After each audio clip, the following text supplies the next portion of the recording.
Арбуз. Любят его практически все.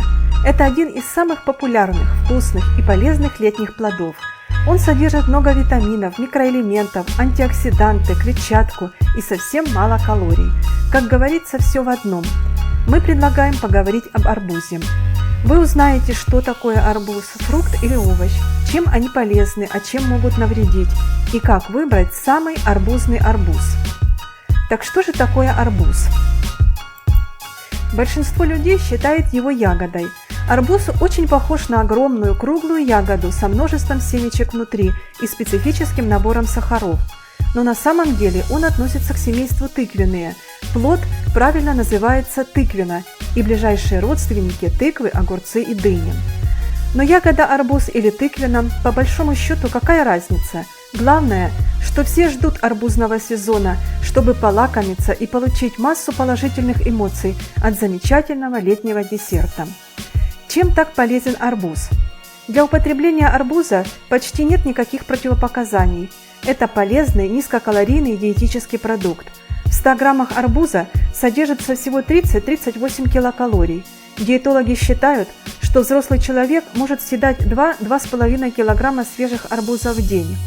Плоды арбуза содержат легкие сахара, клетчатку, витамины А, В1, В2, В6, В9, С, ПП, никотиновую кислоту, макро, калий, натрий, кальций, магний, фосфор и микроэлементы – железо, медь, марганец, молибден и никель, а также мощнейшие антиоксиданты – ликопин, каротиноиды, лютеин и другие вещества. Он на 80-90% состоит из воды, так что это отличный способ утолить жажду и насытить свой организм влагой и не остаться голодным. Сладость арбузу придают сахарам – фруктоза, глюкоза и сахароза. Свежий плод в большом количестве содержит фруктозу и глюкозу. Сахароза содержится в незначительном количестве. А поскольку 30-40 грамм фруктозы и глюкозы усваивается организмом без затрат инсулина, значит 200-300 грамм в день вкусного и сладкого десерта могут съесть даже больные сахарным диабетом. Количество сахарозы увеличивается в плодах при хранении.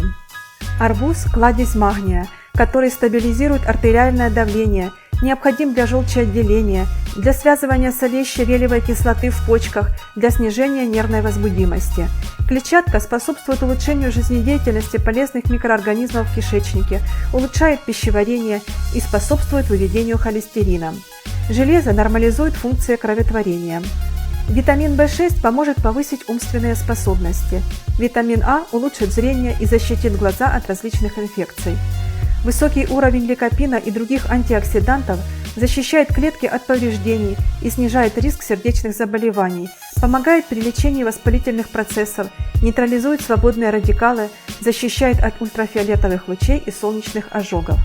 Пожалуй, одно из самых полезных свойств арбуза – то, что сок имеет самую высокую из доступных продуктов щелочность, что очень благотворно сказывается на здоровье человека. Арбуз является отличным мочегонным средством и полезен при болезнях печени и почек, при артритах, атеросклерозе, гипертонии. Преимущества арбуза неоспоримые. Арбуз очень вкусен, полезен, недорог, но без «но» никак не обойтись. Этот представитель семейства тыквенных накапливает в себе вредные вещества. Самыми опасными из них являются нитраты. Попадая в организм, они превращаются в нитриты, которые токсичны и опасны для человека. Дома определить количество нитратов можно с помощью нитратомера, что особенно актуально, если есть маленькие дети. Но неплохо работают и старые дедовские методы. Можно кусочек мякоти растолочь в стакане воды. Если она помутнела или слегка порозовела, то все в порядке. Но если вода ярко-розовая или с примесью фиолетового, то количество нитратов зашкаливает. Необходимо обратить внимание на поверхность разрезанного арбуза. Она должна быть сахаристой. Если плод красный, но не сладкий, а семечки белые, то такой арбуз переполнен нитратами. Как же выбрать хороший спелый арбуз? Существует несколько способов. Постукивание. Считается, что спелый арбуз при постукивании издает звонкий звук, но особо на этот метод не стоит полагаться. Сухой хвостик. Этот метод работает, если вы срываете плод на грядке, но если покупать привозные арбузы, то хвостик мог вполне высохнуть за время транспортировки. Наиболее надежными являются следующие методы. Если при сжатии арбуза руками слышно потрескивание, значит плод спелый. Очень информативно пятно на боку, которое появляется, если арбуз растет на земле. Оно должно быть небольшого размера и желтого цвета. Чем темнее пятно, тем спелее арбуз. У спелого арбуза верхний слой корки тонкий и легко снимается, если поцарапать его. Часто на арбузах можно видеть сухие коричневые пятна. Это так называемая пчелиная паутинка, которая говорит о том, что пчелы задевали зависть при опылении, и чем чаще это происходило, тем слаще арбуз. А вот разрешать продавцу делать надрез не стоит, чтобы не занести внутрь плода множество бактерий с поверхности арбуза из грязного ножа. Плод арбуза является безотходным.